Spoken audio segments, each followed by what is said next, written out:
Okay,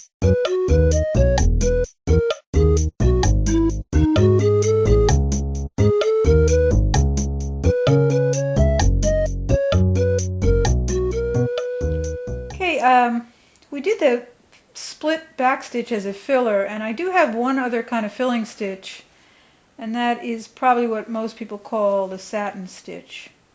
And you can see that I've used that on the mouth here.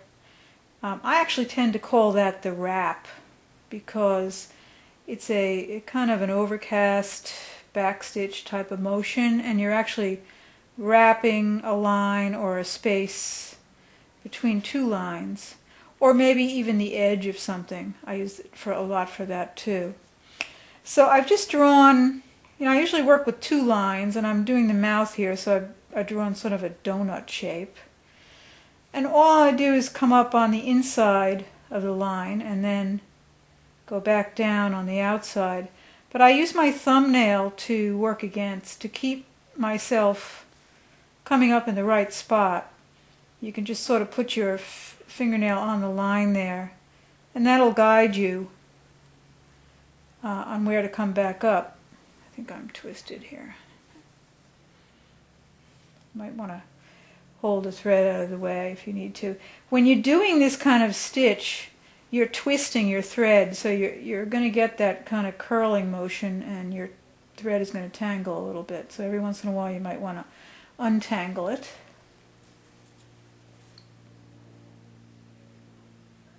And you just go all the way around. My only advice is really to put your needle down and up a little bit closer than you expect to have to. Otherwise you end up with spaces.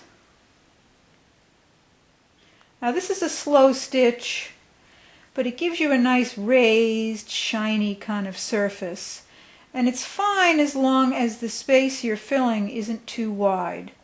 I find once you get over, I would say over 1/4 of an inch, your floats get too long and they become more impractical for anything you're going to use. They catch and separate and all kinds of things like that.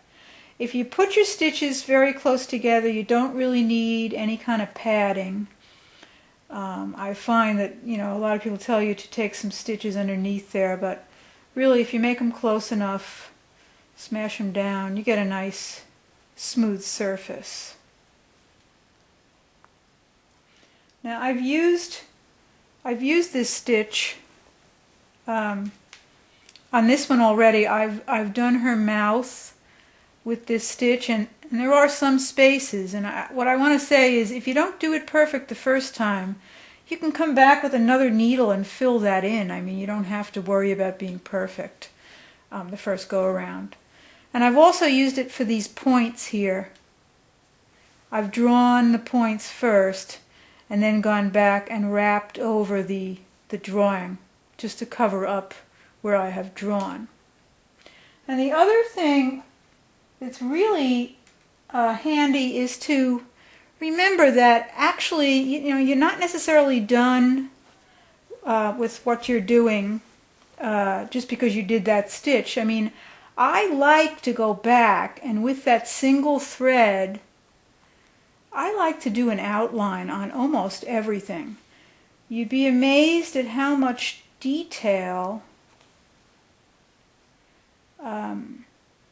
you can accomplish, and what subtle shading that you can add to any stitch or any area of embroidery by going back and doing a little split back stitch there and adding just the tiniest bit of color around the edge of your stitching.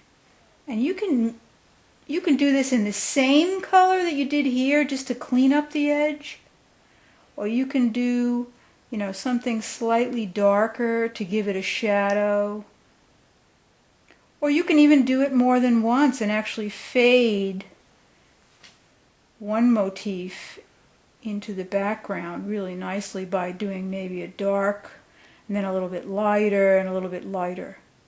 So what I'm trying to say is, I could spend a month on a face. I mean, I could just keep going back and adding and adding and adding more and more little detail just to really refine it. And that's really when it becomes special.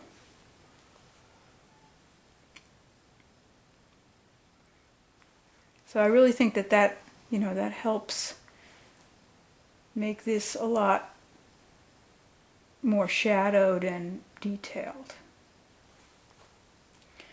The other thing, as I mentioned, if your stitch is too long, it becomes impractical. So very often I will just break it, a large area, up into bars.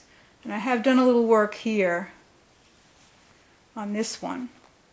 And you see I just drew a whole series of bars here and then just filled them in with sort of a variegated thread and all different thread ends to give it sort of a rainbow effect.